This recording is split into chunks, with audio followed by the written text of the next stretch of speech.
Parfois, compagnons de l'homme, les serpents jouent selon certains spécialistes tels que les forestiers un rôle important dans la nature. Cependant, il existe plusieurs types de serpents. Et du point de vue taxinomique, les serpents font partie de la faune reptilienne et sont souvent très fascinants de par leurs caractéristiques et leur diversité.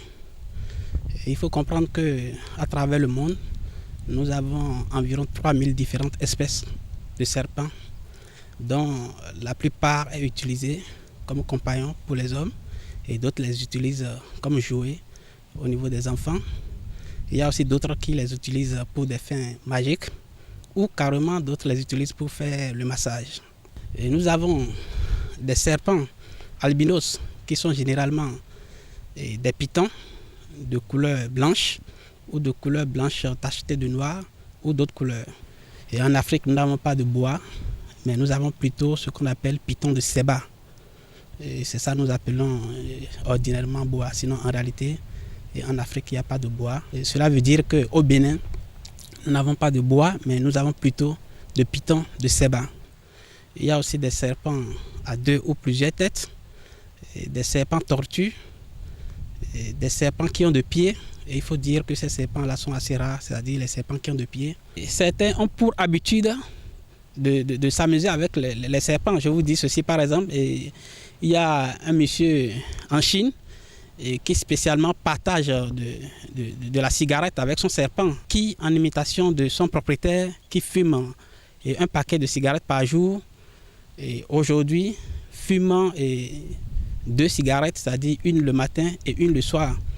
Et il faut aussi noter que ce serpent, accro à la nicotine, quand il ne consomme pas sa dose quotidienne de nicotine, il devient très agressif et très menaçant vis-à-vis de son propriétaire.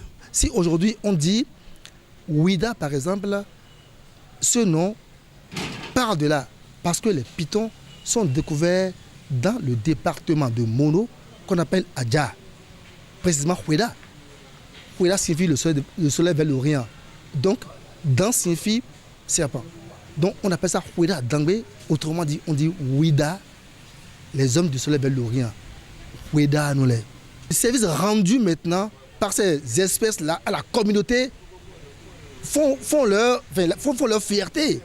C'est de là qu'ils ont cru que, attention, c'est d'abord l'être suprême de Dieu qui a fait d'abord un miracle par ces espèces-là. Donc, ils nous ont sauvé la vie. Alors, donc, on doit croire maintenant à leur existence.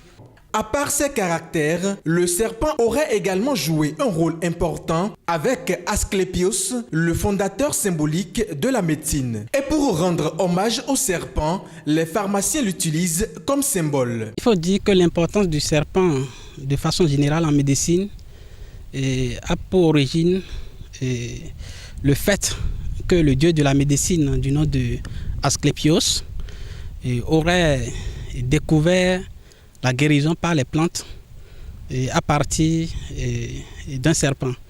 Qu'est-ce qui s'est passé? Il paraîtrait que Asclépios avait tué un serpent avec un bâton et quelques instants après, un autre serpent est venu avec une feuille et il a posé la feuille sur le serpent tué et l'a ressuscité ainsi. Donc à partir de cet instant, Asclépios a eu l'idée de guérir les hommes et de leur donner la vie par les feuilles.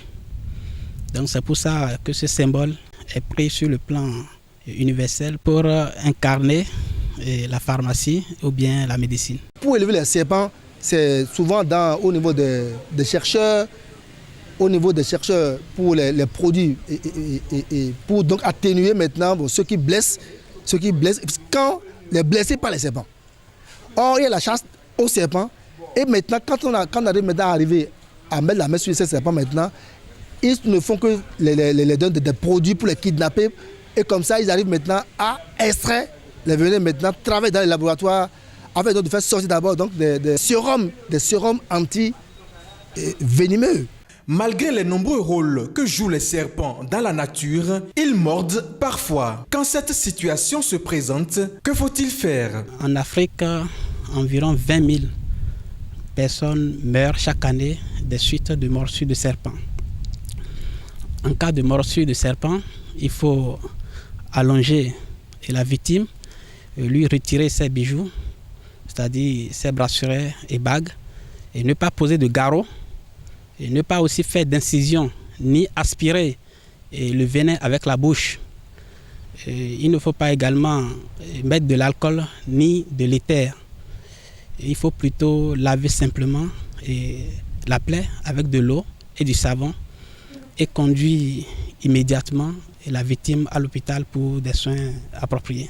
Vu leurs caractéristiques, les serpents sont aujourd'hui domptés par certaines personnes. Mais attention à ne pas trop s'amuser avec.